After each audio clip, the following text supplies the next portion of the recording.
João capítulo 15, versos 7 e 8. Todos encontraram? João capítulo 15, versos 7 e 8, dando sequência a essas exposições bíblicas sobre o Evangelho de João.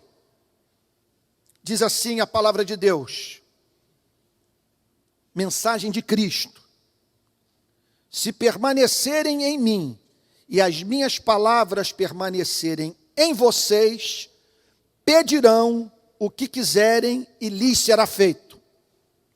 Nisto é glorificado o meu Pai, que vocês deem muito fruto, e assim se tornarão os meus discípulos.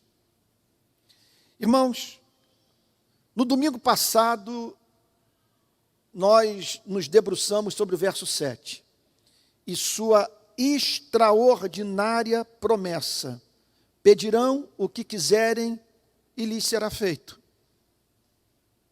É a única esperança para você e para mim. Mesmo se você e eu fôssemos uma espécie de super-anjo, não estaríamos em condição de dar conta na vida que é vivida nesse planeta.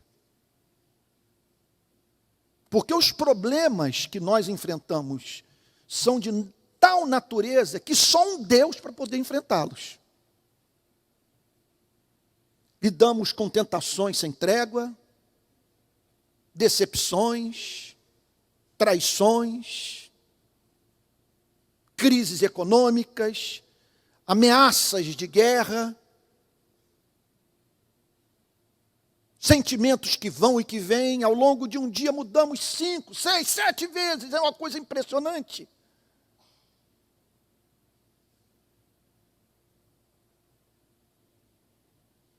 E realmente não há imagem que nos ajude a entender melhor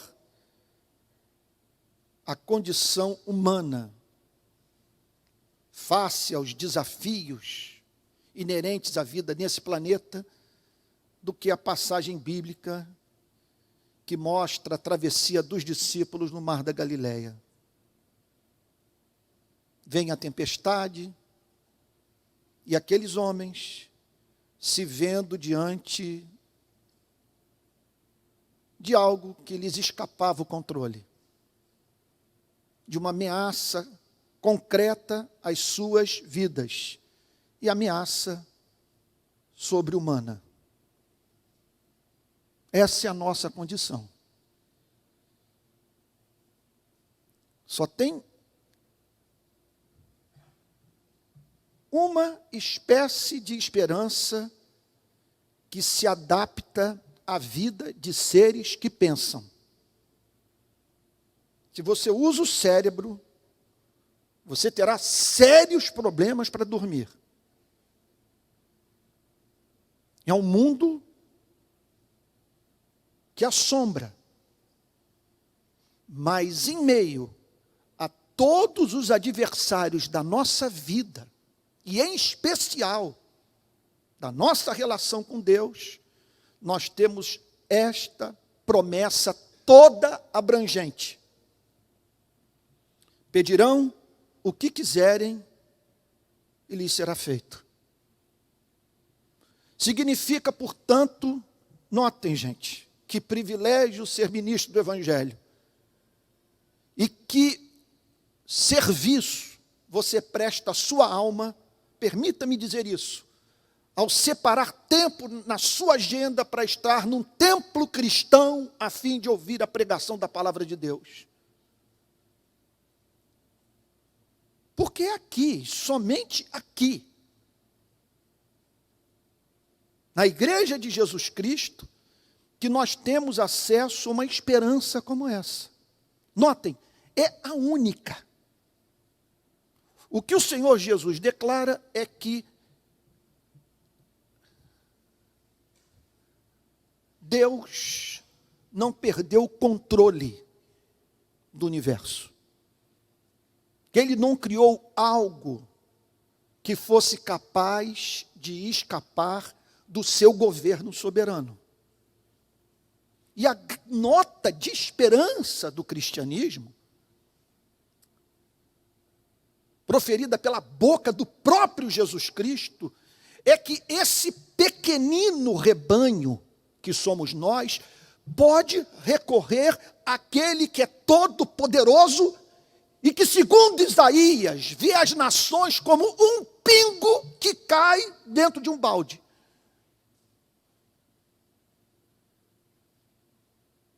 Para quem a Via Láctea é poeira, que está presente em todo o cosmos com todo o seu ser. O que o Senhor Jesus declara é que num mundo complicado como esse, assustador como esse, que nos apresenta diariamente tantas ameaças à nossa vida e à vida de pessoas que nós amamos, nós podemos recorrer a Deus, verbalizando os nossos temores. Pedirão o que quiserem e lhes será feito.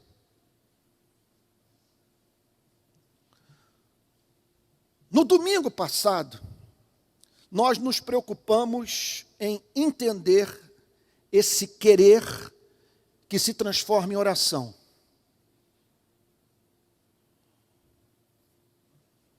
Como que ele é formado?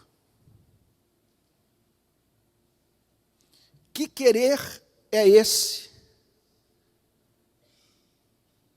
que, quando verbalizado na presença do Pai, faz Deus agir?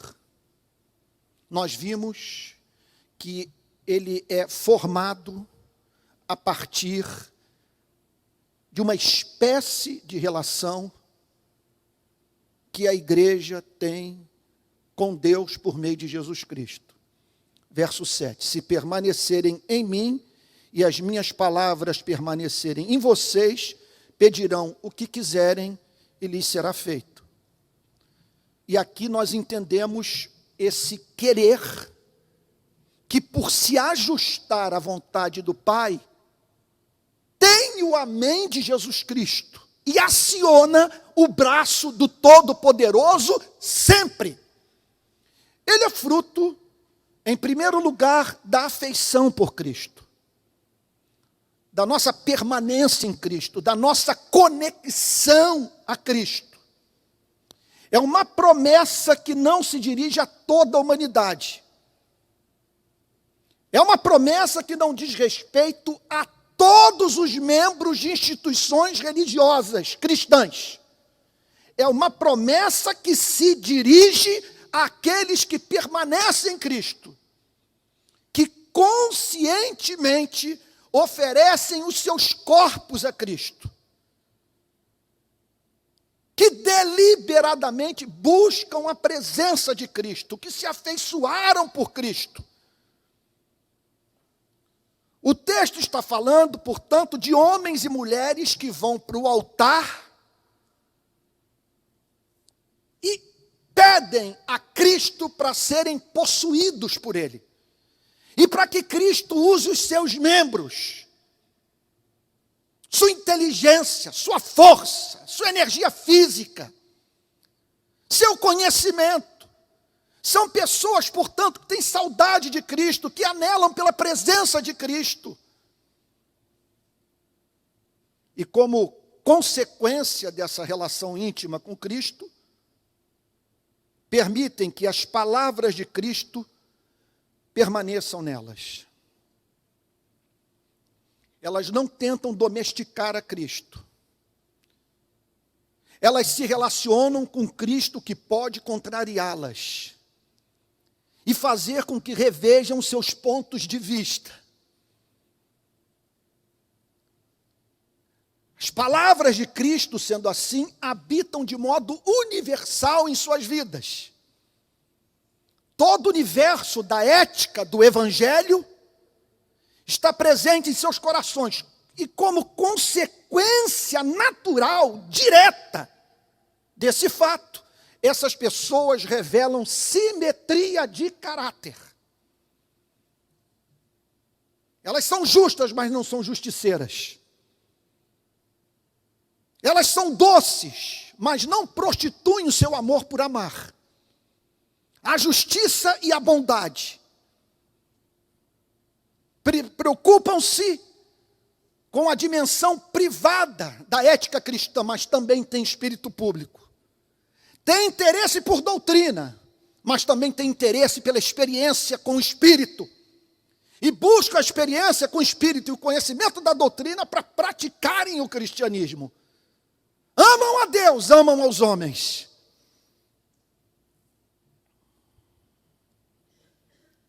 E, portanto, aqui nós entendemos a alma desse que ora e que tem sua oração ouvida. E o que move, portanto, a formular a única espécie de oração que tem o amém de Deus. Então lá está aquela pessoa verbalizando uma vontade. Contudo, uma vontade que tem a ver com o seu ser. E que um ser que foi forjado pela graça de Deus. Que transforma a oração no monólogo.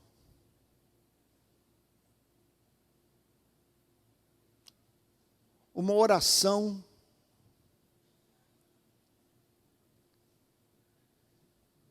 que, na verdade, nada mais representa do que Cristo orando ao Pai através de nós. Porque quem permanece em Cristo, e em cujo coração as palavras de Cristo habitam, não quer a riqueza nem quer a pobreza, não quer a fama nem o anonimato.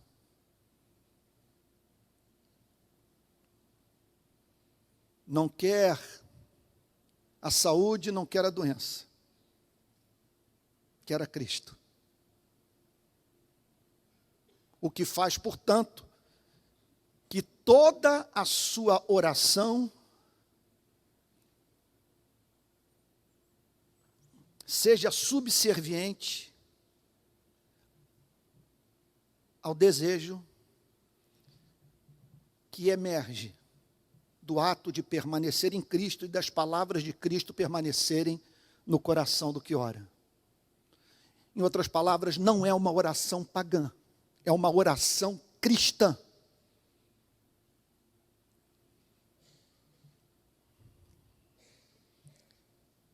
E me parece que surtiu um bom efeito. Um exemplo que eu usei en passant no domingo passado, e que me parece que lançou luz sobre o ponto. Eu me lembro dos professores de homilética no seminário teológico, dizendo para nós, alunos, que as ilustrações são as janelas dos sermões. Então, que uma ilustração bem feita projeta luz sobre o sermão e ajuda a igreja a entender o conteúdo da verdade. Então, tentei no domingo passado fazer uma aplicação do ponto, apresentando um sonho, que se Deus realizasse, eu receberia com ações de graças, que era o sonho de ter uma casinha na serra, e eu tenho até a cidade, onde que eu gostaria de ter essa casinha de madeira com uma lareira, para que para ali eu pudesse me dirigir para orar, para meditar, para escrever meus livros e encontrar refrigério na presença de Deus. Eu gostaria de ter uma casinha em Araras, lá para o lado de Itaipava, Petrópolis, eu adoro aquela região. Mas se a minha oração é cristã, eu não me aferro ao desejo de ter uma casa na serra.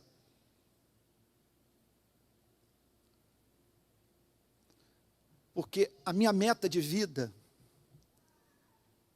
é ser parecido com Cristo, é servir a Cristo. E se a tal casa me levar a estar mais entretido com jardim, com chaminé, com parte elétrica do chalé, do que com o reino de Deus, se me impedir de estar na igreja no domingo.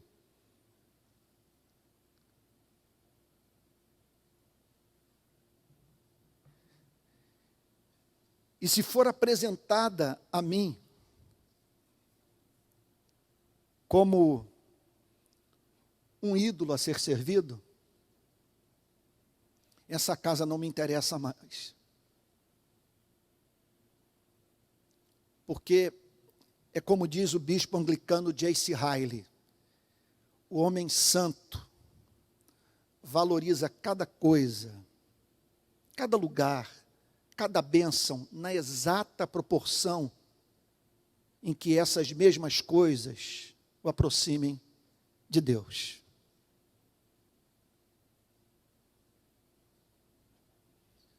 No verso 7, portanto, nós temos a promessa. E entendemos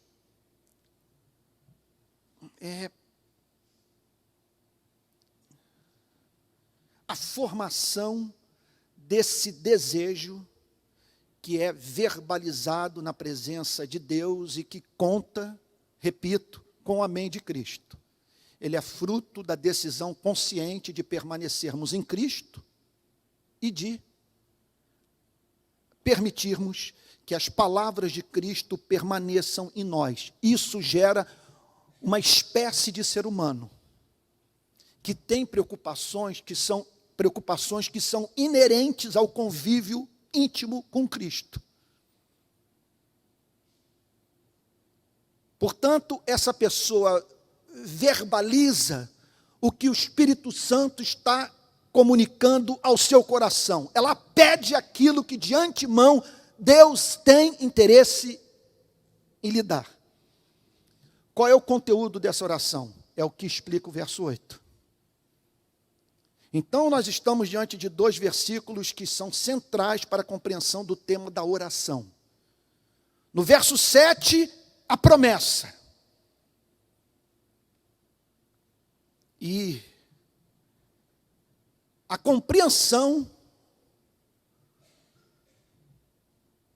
do tipo de ser humano para o qual a promessa é feita. Ele permanece em Cristo e as palavras de Cristo regulam o conteúdo da sua súplica.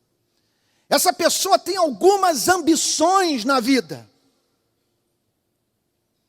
Aliás, eu diria que ela é mais ambiciosa do que todos os ateus e agnósticos, porque ela quer o céu, ela quer a honra, a glória, a bênção da comunhão com Deus, ela quer a visão beatífica, ela quer escrever uma biografia que em tudo glorifique a Deus.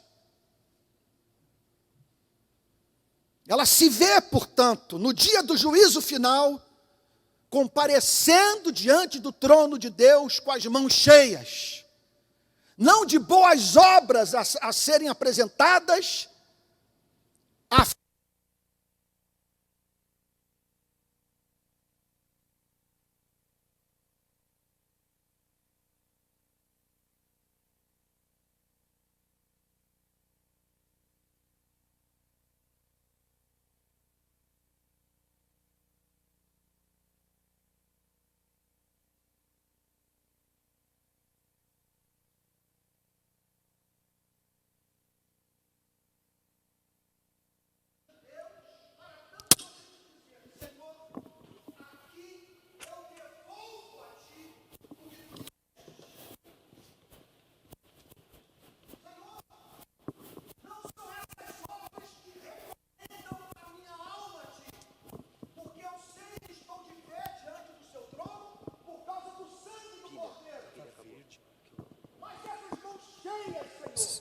são as mãos cheias da gratidão.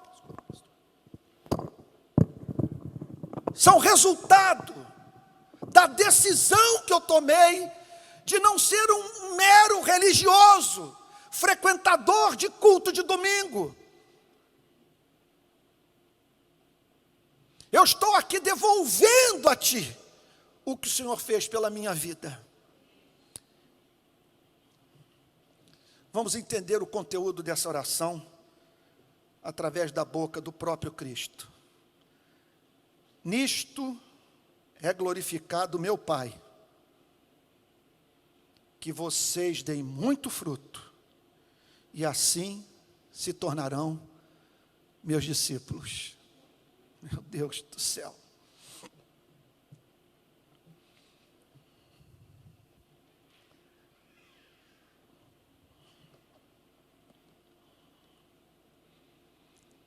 Esse é o conteúdo da oração que Deus sempre ouve. Quando o Senhor Jesus declara, pedirão o que quiserem e lhes será feito, Ele não está falando que o desejo de ter uma casa na serra e transformado em oração apresentada a Deus será satisfeito por Deus.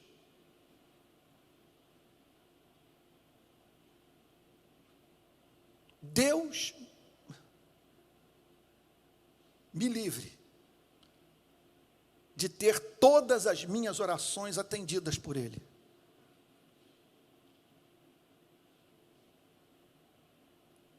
A promessa, pedirão o que quiserem e lhes será feito, é dirigida para os que permanecem em Cristo, em cujos corações a palavra de Cristo habita e que por isso são levados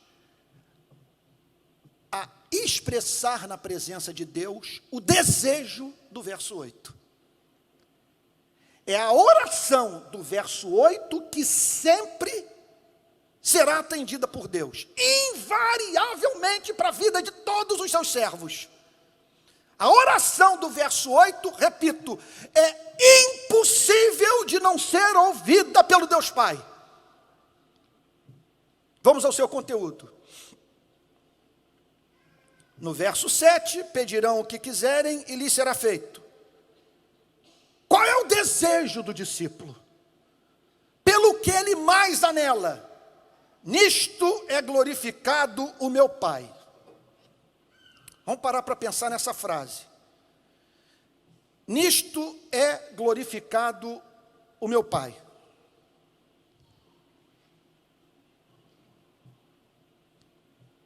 É lindo o que Jesus está dizendo. Pense na palavra Pai. Jesus tem o costume de chamar Deus de Pai.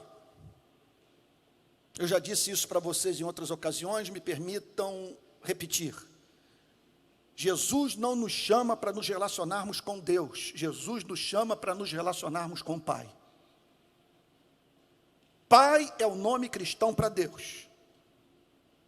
Porque o nome Deus deixou de funcionar para a espécie humana. Nós passamos a ter fobia de Deus, ter horror a Deus, a ver Deus como arbitrário. E aí Deus envia o seu único filho para dizer à humanidade: peça aos homens e às mulheres que me chamem de pai, porque é assim que eu gosto de ser tratado, assim que eu quero ser visto. Quando ele troca o nome de Deus pelo nome de Pai, o que Jesus está dizendo é que esse ser autoexistente, imutável, infinito, único, independente, é doce, é amoroso, é compassivo, é misericordioso. É como se ele tivesse assim, deixa eu ajudá-los a entender o ponto. Vocês passaram a ter a Deus como inimigo, mas Ele me enviou para que o revelasse a vocês. Então me permitam sair na vida em busca de algo que os ajude a entenderem o que Deus sente por vocês. Olhe para um pai cuidando de um filho. Olhe para um pai doando um rim para um filho. Olhe para um pai se oferecendo para ser morto em lugar de um filho. Olhe para um pai se afadigando no trabalho, gastando 12 horas do seu tempo, diário, para levantar recursos que propiciem seu filho a viver com dignidade. É esse o Deus que eu vim revelar para vocês. Então, para o cristianismo, há um ser dulcíssimo, amorosíssimo, benevolentíssimo no universo. Só que, para muitos, a sua face não é vista. Está coberta pela nuvem da dúvida, da incredulidade, do medo, da raiva, do ressentimento.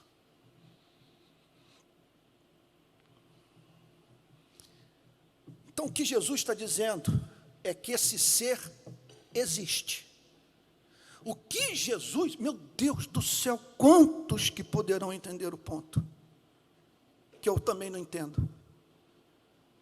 Quer dizer, olhem para o Big Bang, se é que houve um.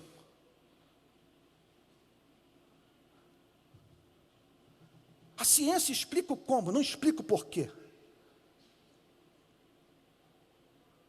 Até hoje não vi um cientista sequer explicar a origem do cosmos.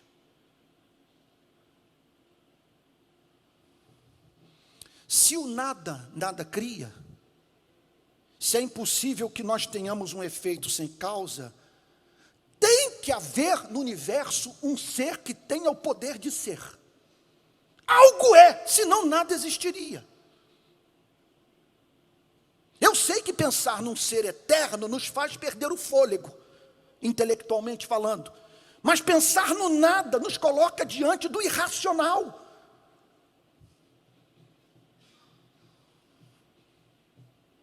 E o que o cristianismo declara?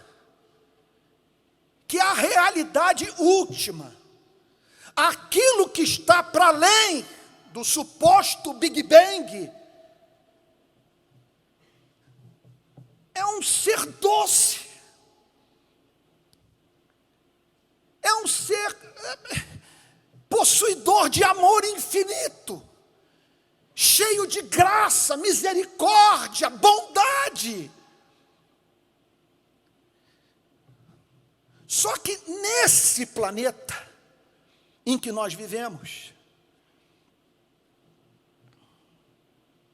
bilhões ignoram o Pai. Não conhecem o caráter do Pai.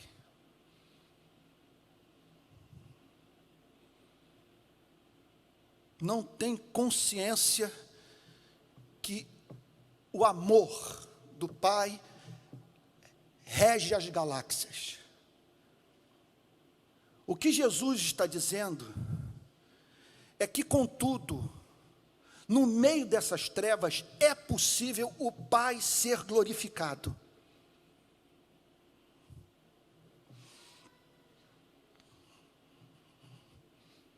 Me parece que o único time de futebol do mundo que leva o título de o glorioso é o meu santo time de futebol.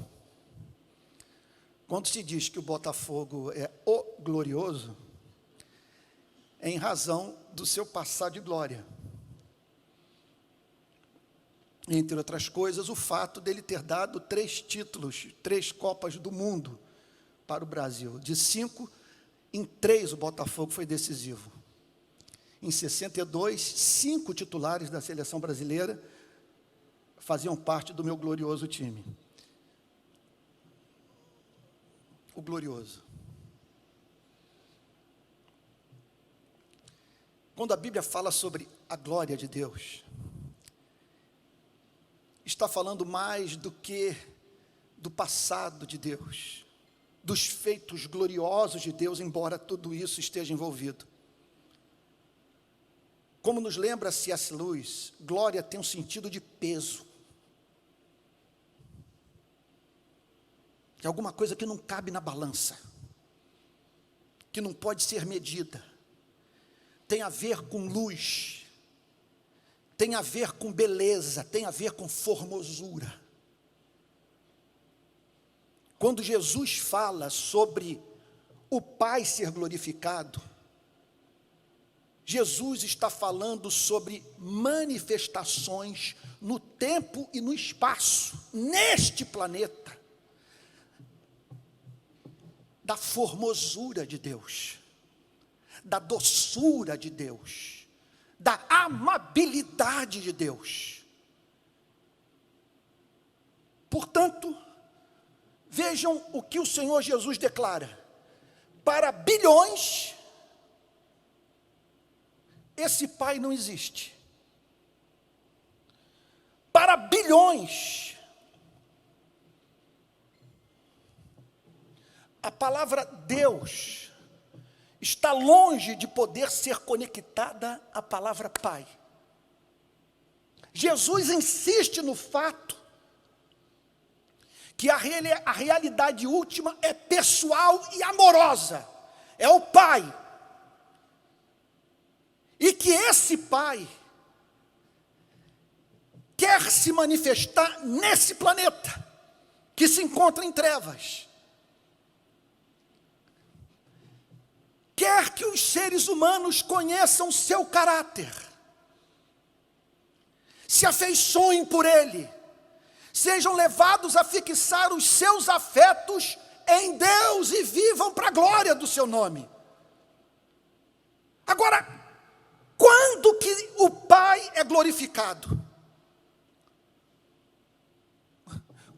Quando que o Pai é mais claramente visto? Qual é a possibilidade de membros da espécie humana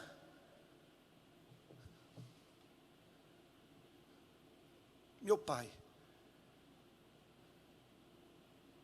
se encantarem por Deus, a ponto de serem levados a se dirigir a Ele, nos termos em que Santo Agostinho a Deus se dirigia. Agostinho, nas Confissões, é encontrado em diversas passagens chamando Deus de minha divina delícia.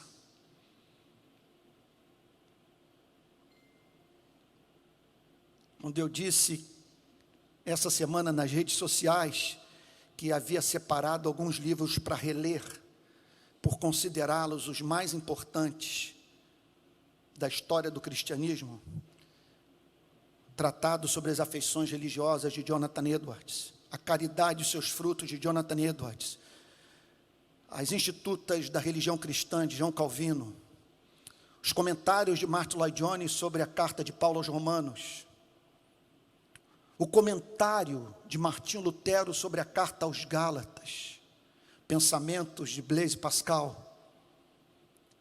Ao encerrar aquele vídeo, minha consciência pegou fogo, porque eu me esqueci de falar sobre as Confissões de Santo Agostinho, que eu diria o seguinte, que faz parte daquelas obras da história do pensamento cristão, que deveriam ser lidas por nós anualmente.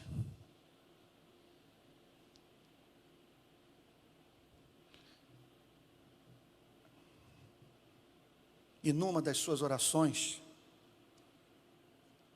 registradas nas suas confissões, Agostinho nos ajuda a entender esse querer que, quando transformado em oração na presença do Pai, é música para os ouvidos do Criador. Agostinho diz a seguinte coisa: dá-me a ti mesmo, pois sem ti, ainda que me desses tudo quanto fizestes, os meus desejos não ficariam satisfeitos.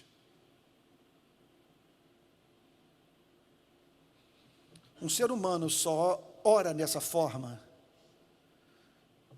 quando contempla a glória do Pai, quando o Pai se manifestou a ele.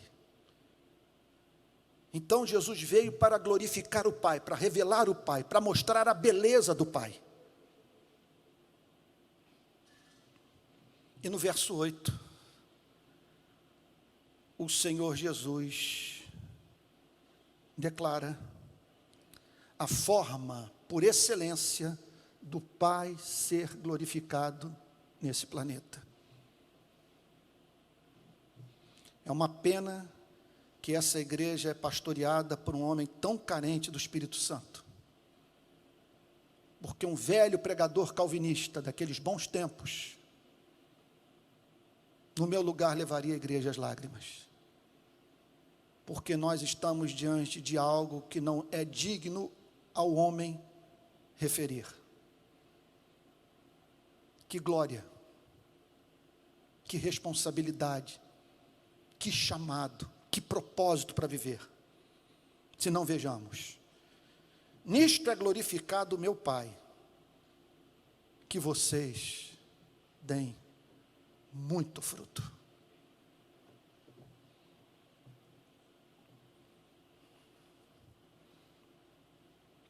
Meu Deus, o que Jesus está dizendo, é até difícil arrumar as ideias, porque é uma torrente de pensamento. Difícil selecionar o que é mais importante. Não sei por onde começar. No verso 7, pedirão o que quiserem e lhes será feito. O que esses que permanecem em Cristo, em cujo coração as palavras de Cristo habitam, querem?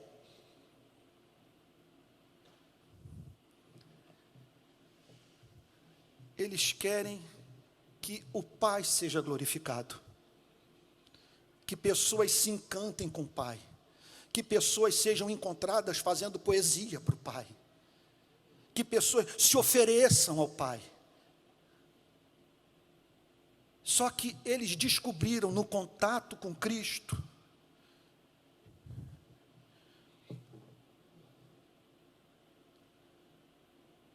que o Pai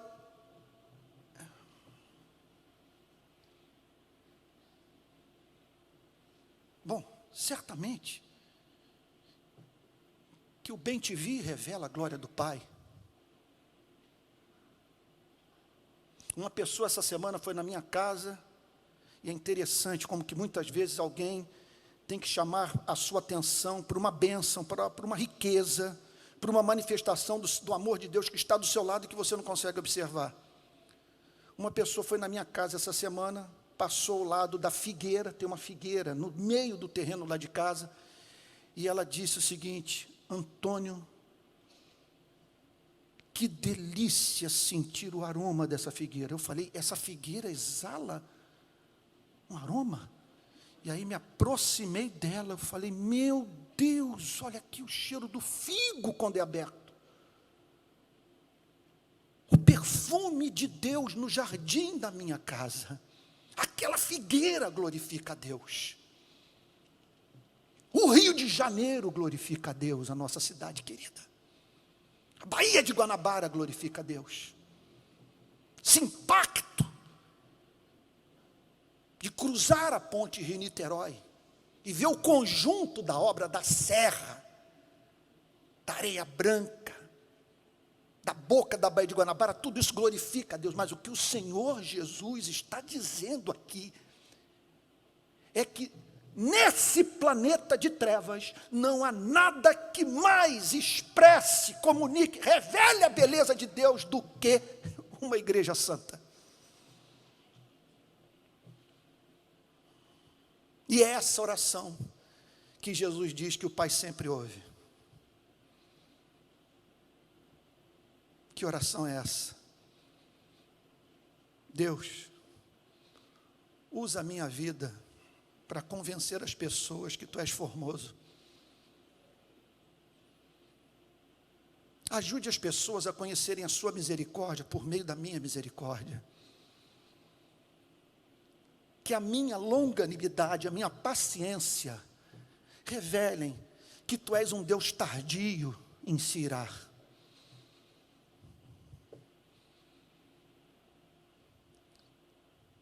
Que quando eu expressar compaixão pelo pobre, pelo enlutado, pelo enfermo, pelo desempregado, pelo solitário, pelo faminto, que as pessoas conheçam a sua natureza compassiva. O que Jesus está dizendo é que zero chance dessa oração não ser ouvida pelo Pai. E nisto é glorificado o meu Pai. Você imagine essa coisa sendo falada pausadamente, progressivamente, para gente que já entendeu o significado da palavra Pai. E aí Jesus diz, e é possível esse Pai se tornar conhecido nesse planeta. E algum discípulo pergunta, Senhor Jesus, como? E a resposta, Ele decretou na eternidade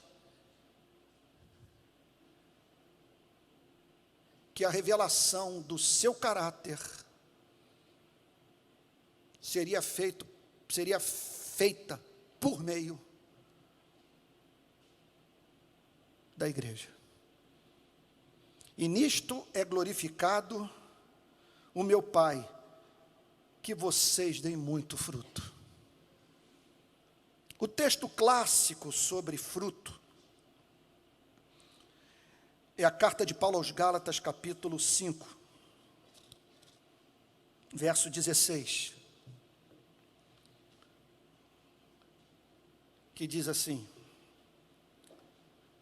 digo, porém, o seguinte: vivam no Espírito e vocês jamais satisfarão os desejos da carne.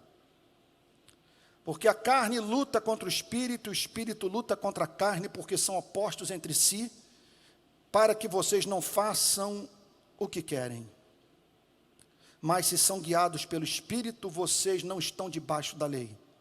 Ora, as obras da carne são conhecidas e são. Essas obras revelam o diabo. Então, tem gente que está oferecendo o seu corpo às trevas para revelar o caráter da antivida, do anticristo.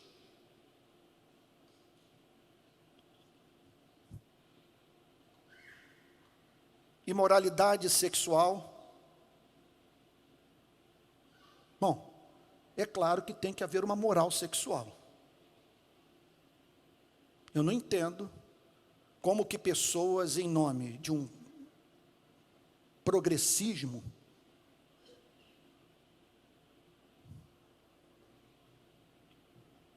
são capazes de relativizar o ato de um ser humano entrar em intercurso sexual com outro ser humano.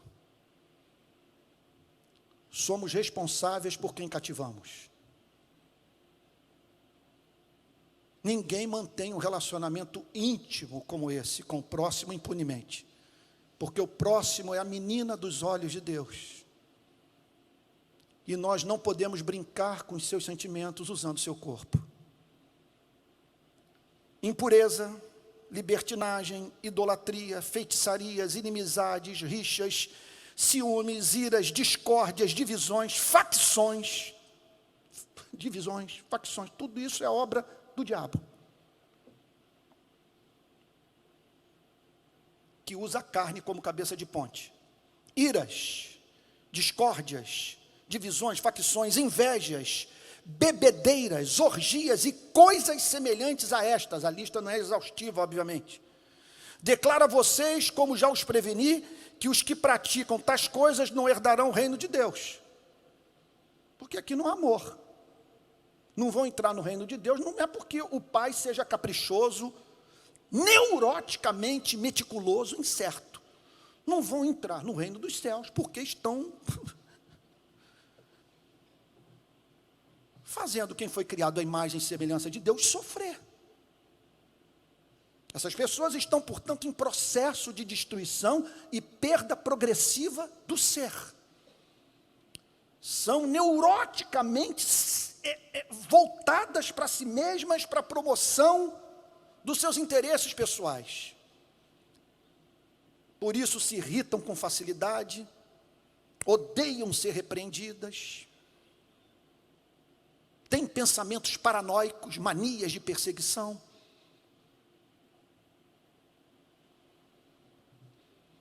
Verso 22, mas o fruto do Espírito é sobre isso que o Senhor Jesus está falando. Essa é a oração que o Pai ouve.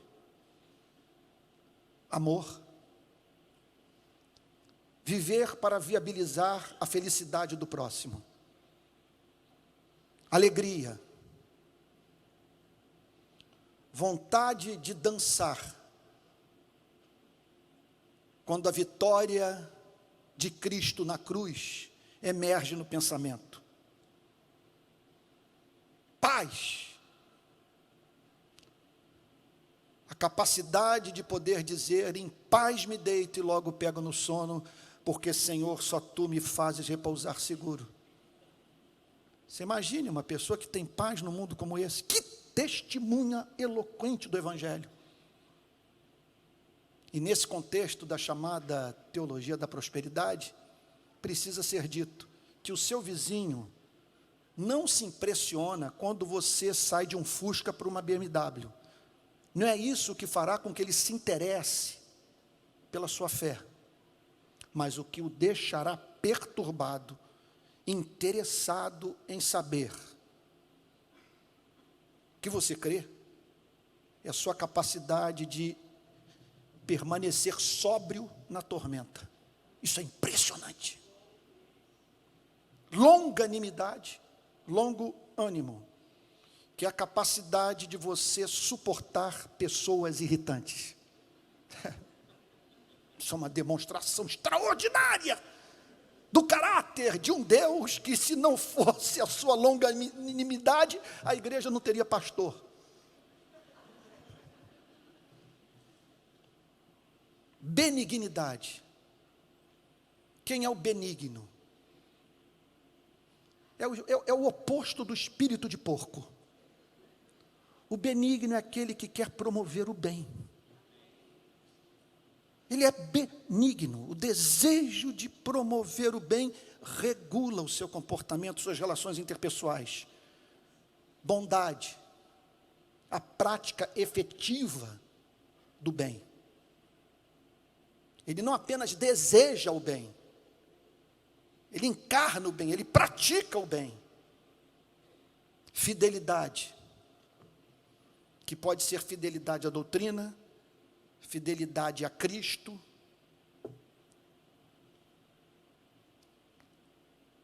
ou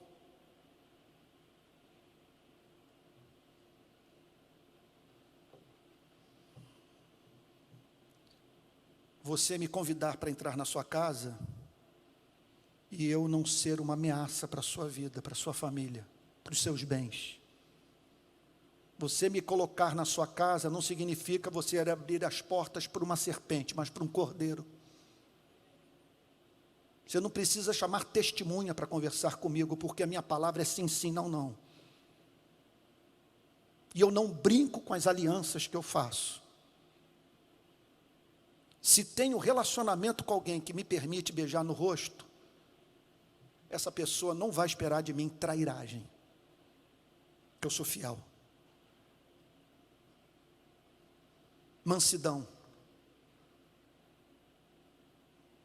que é o oposto de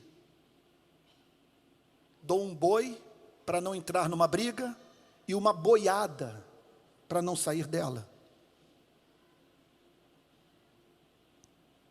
Quem é o manso? É aquele que está disposto até mesmo a abrir mão dos seus direitos a fim de preservar a paz.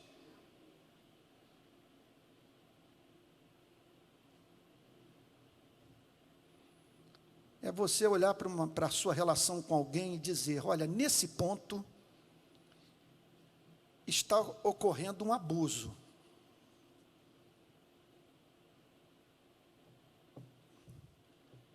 Mas como a sua correção pode representar um mal maior, e até mesmo a ruptura da minha relação com essa pessoa, eu prefiro abrir mão dos meus direitos e lidar com ela como se eu fosse um idiota, embora tenha plena consciência do que ela está fazendo comigo. Mas eu a amo e quero atraí-la para Cristo, pois a palavra de Cristo ensina: se teu inimigo tiver fome, dá-lhe de comer, se tiver sede, dá-lhe de beber, porque fazendo isto, amontoarás brasas vivas sobre sua cabeça. Não te deixes vencer pelo mal, mas vence o mal com o bem. Domínio próprio. Eu estava ali pensando, antes de subir ao púlpito, como descrever domínio próprio para a igreja. É a capacidade de permitirmos que o amor regule as nossas ações e as nossas reações.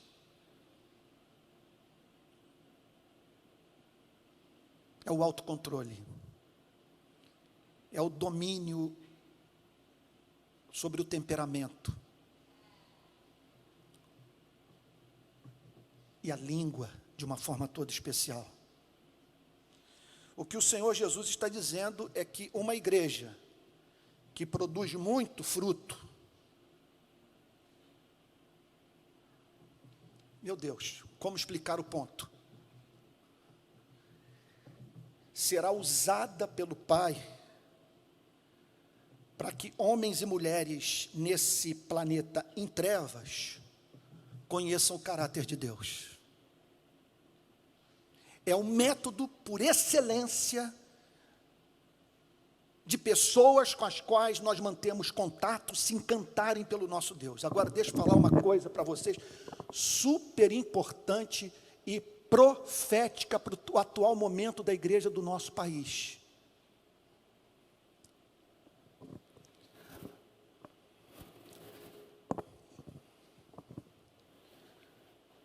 Meus irmãos, se nós queremos que pessoas se afeiçoem pelo nosso Deus, é mister que façamos com que essas pessoas se afeiçoem por nós. Se nós defendemos a verdade com estupidez,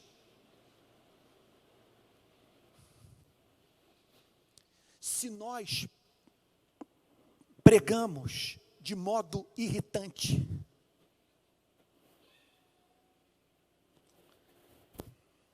se irritantemente defendemos mais a moral evangélica do que apaixonada e graciosamente pregamos Jesus Cristo, pessoas não vão se afeiçoar pelo nosso Deus. O que o Jesus está dizendo é que essas pessoas se afeiçoarão pela nossa mensagem ao se afeiçoarem por nós. Não há compromisso com a verdade que justifique a estupidez presente hoje, a começar pelo ministério de pastores nacionalmente conhecidos.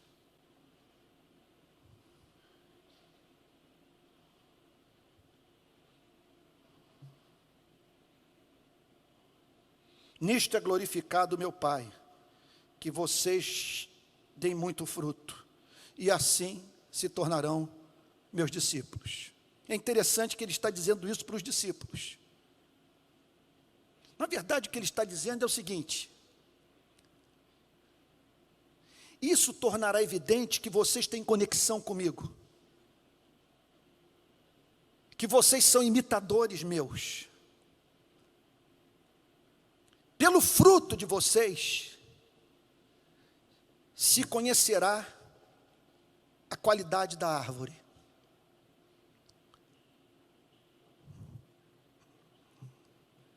Por isso que eu peço que a igreja preste atenção num ponto central. Quando evangélicos dizem que a missão número 1 da igreja é pregar o evangelho, e que para essa tarefa a igreja deveria se dedicar com exclusividade, sempre devemos levantar uma pergunta central. Amigo, a tarefa número 1 da igreja é pregar o evangelho, amém? Agora responda uma pergunta para mim: o que você quer que saia lá na ponta como resultado prático da pregação do evangelho? São vidas transformadas de modo holístico, a partir do coração, produzindo simetria de caráter. E vale observar que o Senhor Jesus declara que o Pai é glorificado neste planeta, é tornado conhecido, pessoas contemplam a excelência dos seus atributos, quando vêm os cristãos, os discípulos do seu Filho, reproduzindo a vida de Cristo. De maneira que, notem, e aqui eu me dirijo para os professores de escola dominical, para os presbíteros, para os pastores da nossa igreja, não basta nós ganharmos as pessoas para a ortodoxia. Nós temos que pegar a ortodoxia e falar sobre as implicações práticas dela. Porque o sujeito pode ser ortodoxo e carnal, ortodoxo e chato, ortodoxo e fariseu. O que nós queremos são cristãos ou pequenos cristos na sociedade. Então, uma pessoa se converteu, não é tarefa do pastor nem do professor de escola dominical apenas ensinar a elas os 5 pontos do calvinismo ou a decorar a confissão de Westminster. Nós temos que chamar essas pessoas para reproduzirem essa teologia, a fim de que, usando as palavras de Tito, a doutrina seja embelezada. Irmãos, eu concluo dizendo o seguinte: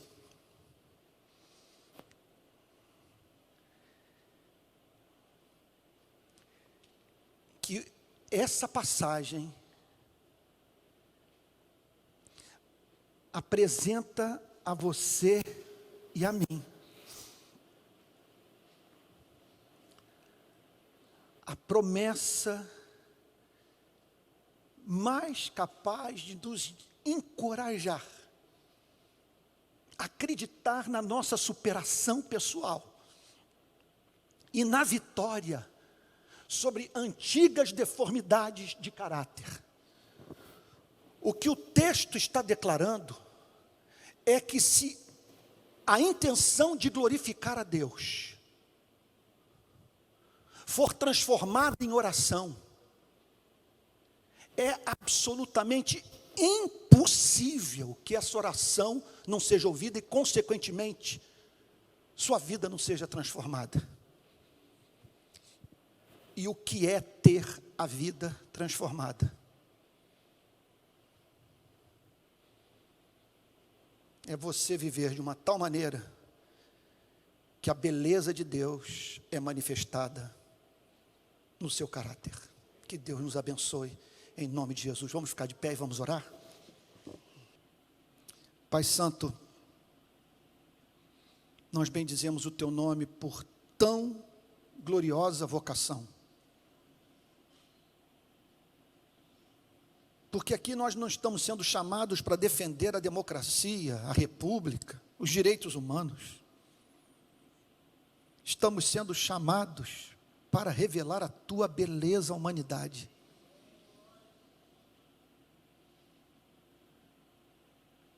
Esse é o nosso querer, que hoje apresentamos a Ti como igreja em forma de oração. Que quem mantiver contato conosco conheça as Tuas virtudes e o ame através do nosso testemunho. Aqui estamos com as nossas deformidades morais, nossas fraquezas, as tentações que nos perseguem. Como somos moralmente frágeis, Senhor. Mas nessa manhã nos deparamos com um oceano de recursos espirituais. Com aquele que não pode mentir, dizendo que nada nos impedirá, desde que o queiramos, de revelar a beleza do Pai por meio do nosso comportamento. E essa é a nossa oração maior nessa manhã, em nome de Jesus.